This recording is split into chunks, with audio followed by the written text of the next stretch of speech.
Ok, deuxième journée, on décolle des Contamines, il fait grand beau. Voilà, donc Contamine Courmayeur, grosse étape de 46 km, pardon, je n'étais pas en face. Voilà, donc là, on va démarrer pour aller à Notre-Dame de la Gorge, puis monter le col du Bonhomme, sur un sentier assez facile au sol. Voilà, par contre, on attaque vraiment le dénivelé assez sérieux. Ok, donc on est direction Notre-Dame de la Gorge. Voilà, sur un sentier vraiment facile. Voilà. Ok, donc après cette portion facile, on attaque un chemin d'allée avec des forts pourcentages. Voilà, où là je pense que faut adapter l'attitude marche sans hésiter. Parce qu'il y a vraiment beaucoup de cailloux. Je pense qu'il vaut mieux bien assurer ses appuis. Ok, on arrive au refuge de la Balme. Voilà, avec une montée tantôt avec de forts pourcentages, tantôt avec des bonnes portions de relance, on peut le voir, là on peut le distinguer au fond. Quelques replats. Voilà, on attaque la deuxième partie maintenant du col du Bonhomme, qui s'annonce sûrement un peu plus compliqué. Il y a pas mal de randonneurs, ça fait un peu sentier de pèlerinage. Voilà, c'est parti. On voit très bien le sentier là, avec des paysages à couper le souffle que l'on ne verra pas puisqu'on passera tous de nuit ici. Voilà. Bon alors là, on arrive pas loin du sommet du col du Bonhomme, comme la neige l'indique. Voilà, donc l'altitude commence à se faire un petit peu sentir. Difficile là de courir sur ces portions. Voilà, je pense que encore une fois la neige sera pas blanche parce qu'on la verra de nuit. Et je pense que la marche là sur la deuxième partie du col sera de mise pour beaucoup parce que les pourcentages sont quand même assez élevés et c'est pas facile de relancer. Voilà. Bon alors on est là en haut du col du Bonhomme. Comme diraient les Américains, it's amazing. Donc encore sûrement un gros quart d'heure pour aller au refuge. Voilà, il y a marqué 45 minutes pour les randonneurs. Donc là on prend un petit single et on poursuit.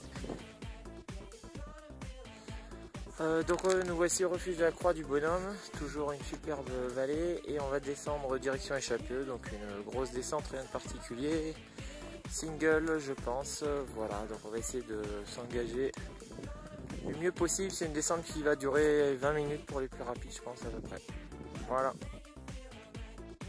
Ok, on arrive de tout là-haut, là-bas derrière, on descend par ce petit single que vous pouvez distinguer. Et on arrive donc au Chapieux. Donc franchement la descente elle est vraiment casse-pattes, elle fait mal au cul-cuisse comme dirait ma grenouille. Donc je pense qu'il faut un petit peu regarder. Les meilleurs l'ont fait en 22 minutes il y a 2 ans je crois. Voilà, c'est très rapide.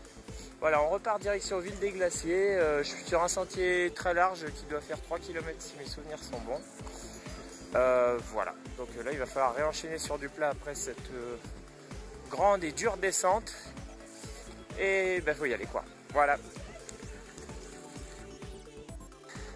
Et on attaque le col de la Seigne. Il y a 700 mètres positifs. Voilà, ça commence par du grand chemin.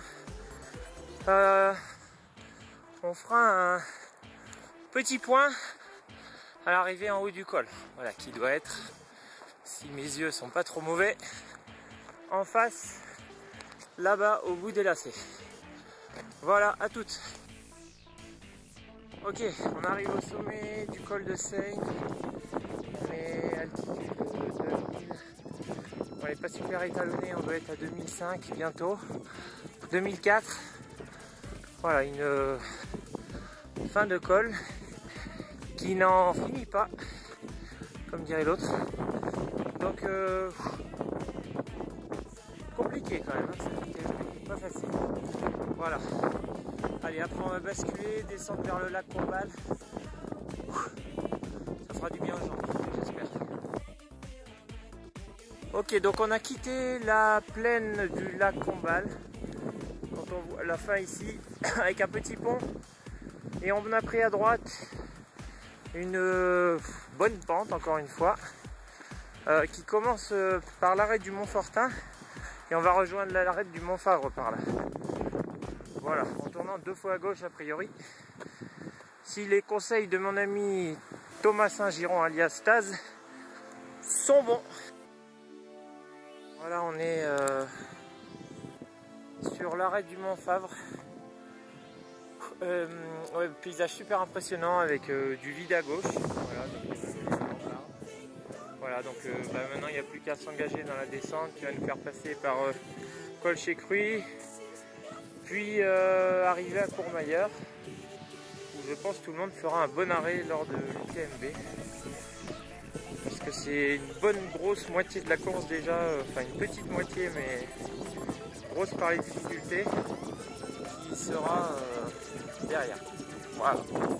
Donc direction Courmayeur, une bonne descente qui nous attend. Voilà.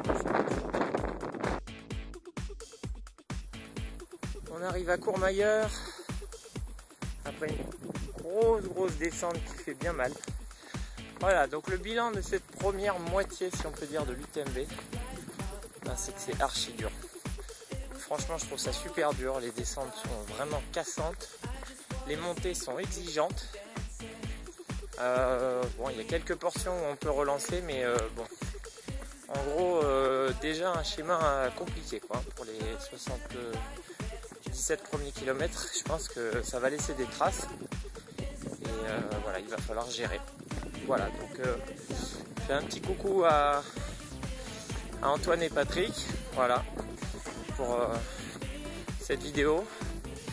Et puis j'espère que ça aura été utile à ceux qui la regardent et qui souhaitent se lancer sur l'UTMB. Voilà, à bientôt. Ciao.